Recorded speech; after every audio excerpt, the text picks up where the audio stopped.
नमस्ते फ्रेंड्स, राधे राधे, जय Shri Krishna and welcome to my YouTube channel Rakhi Raj blog में आप सभी का स्वागत है। कैसे हैं आप? आई होप आप सभी बहुत ही बढ़िया होंगे, स्वस्थ होंगे, खुश होंगे, मजे में होंगे और आप सबकी दुआओं से मैं भी बहुत बढ़िया हूँ।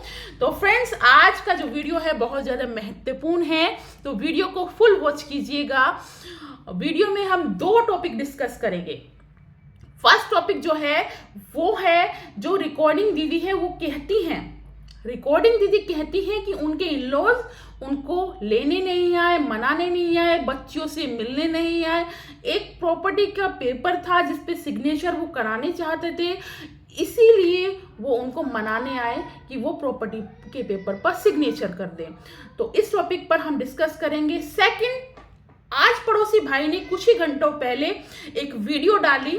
वो फार्म हाउस किस किस के नाम हैं, किन 4 लोगों के नाम है वो फार्म हाउस, और क्या अंकल जी आंटी जी जो हैं वो उस फार्म हाउस को बेचना चाहते हैं। फार्म हाउस का कौन सा हिस्सा सपना और राजवीर के नाम है, ये सारी बातें आज हम इस वीडियो में डिस्कस करते हैं। तो स्टार्ट करते हैं वीडियो।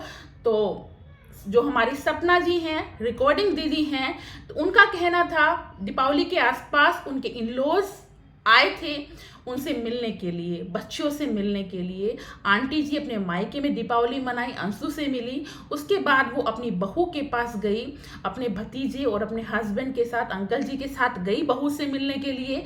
कुछ समय वहाँ रुकी और वो वहाँ से चले गए। और वहाँ से जाने के बाद हमारी दीदी आग बबूला हो गई और उन्होंने एक रिकॉर्डिंग उठाकर डाल दी जो ससुर जी के खिलाफ थी, सभी लोग जानते हैं, जिसमें वो खुद बोल रही हैं कि उनके ससुर कुछ गलत नज़र रखते थे उनके और अंशु के ऊपर। इस तरह की बातें वो खुद बोल रही हैं। कोई भी ऐसा प्रूफ नहीं है जो ससुर जी के खिलाफ हो, कोई भी ऐसा प्रूफ उन्होंने नहीं दिया, सिर्फ वो खुद बोल रही हैं और बोल रही हैं बस। ससुर जी को बदनाम करना था, ससुराल नहीं जाना था, क्योंकि आज़ादी प्यारी थी, इसीलिए वो किसी भी हद तक जा सकती हैं। बाप जैसे ससुर को भी बदनाम करने की कोशिश कर सकती हैं, लेकिन वो नहीं जानती, ये जनता है, ये ऑडियंस है हमारी, ये सरकार भी बनाती है, इसको आप बेवकूफ़ नहीं बना सकते। कुछ लोग होते हैं जो बेवकूफ़ बन गए होंगे, कुछ ही लोग हैं, क्योंकि हर इंसान की सोच एक जैसी नहीं होती। बहुत सारे लोग हमारे अंकल जी आंटी जी के साथ खड़े हो गए और सपना का साथ उन्होंने छोड़ दिया जब सपना ने इस तरह की बात कही। तो सपना के वहाँ जाने से मतलब उसके घर, उसके मायके में ही जब वो दीपावली मना रही थी वहाँ पर, तो उसके सपना के मौसा जी, यानी उसके पति के मौसा जी और मामा जी भी आए थे उसके मायके में बातचीत करने के लिए। तो उन्हीं के बातचीत के दौरान की ये ऑडियो रिकॉर्डिंग थी जो उसने सोशल मीडिया पर डाली थी। वो ऑडियो रिकॉर्डिंग सभी के पास है, सभी के पास है, पूरी बातचीत की रिकॉर्डिंग की गई थी। वो अंशु के पास भी है, सपना के इन-लॉज के पास भी है, सारी रिकॉर्डिंग है। लेकिन सपना ने सिर्फ वही रिकॉर्डिंग डाली जो ससुर जी के खिलाफ थी, जिसमें वो खुद बोलकर बता रही हैं, कोई और नहीं बोल रहा है, सिर्फ वो ही बोल रही हैं।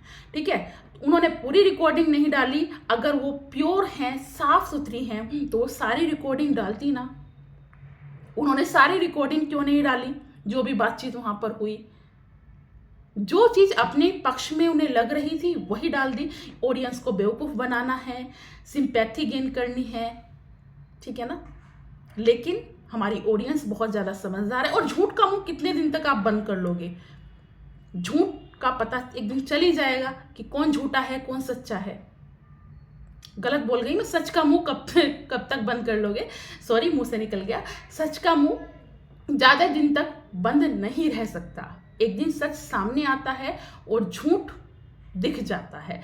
ऐसा ही हो रहा है। सपना का चेहरा लोग पहचान रहे हैं, जान रहे हैं कि सपना किस हद तक गिर गई उस घर से निकलने के लिए, अपनी आज़ादी के लिए। क्योंकि अब उसका पति तो दुनिया में है नहीं, तो सास ससुर के पास कौन रहेगा, कौन उनकी सेवा करेगा? तो वो उसको निकलना था। तो किस हद तक उसने उन लोगों को गिरा दिया, किस हद तक उसने उन लोगों की बेइज्जती कर दी। वो लोग समझौते के लिए आए थे, मामा जी और मौसा जी। उन लोगों की बातचीत का कोई भी असर नहीं हुआ और उसने कह दिया कि वो प्रॉपर्टी का पेपर लेकर आए थे जिसमें कि फार्म हाउस का जो हिस्सा उसके नाम है उस पर वो सिग्नेचर चाहते थे, जिससे कि वो हिस्सा उनके नाम हो सके और वो उसे बेच सकें। ऐसा हमारी मैडम का कहना था, हमारे रिकॉर्डिंग दीदी का कहना था कि वो इस तरीके से करने के लिए आए थे। तो मैं रिकॉर्डिंग दीदी से कहना चाहूँगी, मैं पूछना चाहूँगी, आपने भी मकान खरीदा है अभी, और जो लोग प्रॉपर्टी खरीदते हैं, बेचते हैं, या जिनमें थोड़ी सी भी समझ है, क्या एक सिग्नेचर करने से प्रॉपर्टी किसी के नाम हो जाती है? या कोई बेच सकता है किसी की प्रॉपर्टी सिग्नेचर करने से? पूरा प्रोसेस होता है ना, पूरा प्रोसेस होता है। तो ये चीज़ मैं खारिज करती हूँ कि रजिस्ट्री के लिए पूरा प्रोसेस होता है। जिस प्रोसेस का हमारी रिकॉर्डिंग दीदी को शायद उस टाइम ज्ञान नहीं होगा, अब उन्होंने खुद का मकान लिया है तो शायद उसको ज्ञान हो गया हो इस चीज़ का कि रजिस्ट्री कैसी होती है, प्रॉपर्टी अपने नाम कैसे होती है, कैसे खरीदी जाती है और कैसे बेची जाती है। एक सिग्नेचर से आप कोई भी प्रॉपर्टी बेच नहीं सकते जो आपके नाम है। तो ये चीज़ हम खारिज करते हैं रिकॉर्डिंग दीदी की कि वहाँ पर वो लोग समझौते के लिए गए थे, ना कि कोई भी सिग्नेचर कराने के लिए गए थे। अब सेकंड टॉपिक पर आ जाते हैं। सेकंड टॉपिक हमारा है पड़ोसी भाई की वीडियो। पड़ोसी भाई की वीडियो आई है आज फार्म हाउस के लिए ही। उन्होंने फार्म हाउस, बहुत बड़ा फार्म हाउस है, उन्होंने बताया है कि फार्म हाउस का कौन सा हिस्सा अंकल जी के नाम है, कौन सा हिस्सा आंटी जी के नाम है, कौन सा हिस्सा राजवीर भाई के नाम है, कौन सा हिस्सा सपना के नाम है। तो अधिकतर जो भी हिस्सा है वो अंकल जी और आंटी जी के नाम है, जिसमें उन्होंने बहुत सारा हिस्सा दिखाया। जो कि वहाँ पे कोठी बनी हुई है फार्म हाउस पर, वो भी आंटी जी के नाम ही है।